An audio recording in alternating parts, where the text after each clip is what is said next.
how to change your Home Depot phone number.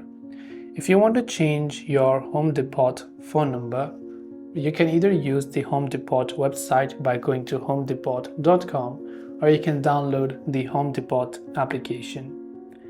After you've done that, you must log in to your Home Depot account. So after you log in, navigate to the Me or the My Account section from there. When you navigate to the Me or the My Account section, then you can simply find the security or password or profile area. You can also try going to settings, or you can try to go to the security option after you sign in. There, you can simply select an area where you can modify your phone number. So after you enter the new phone number and verify it, your phone number on Home Depot will be successfully changed. This way you can change your Home Depot phone number. I hope the video helped you out, and if you have any questions, feel free to leave them down in the comments below.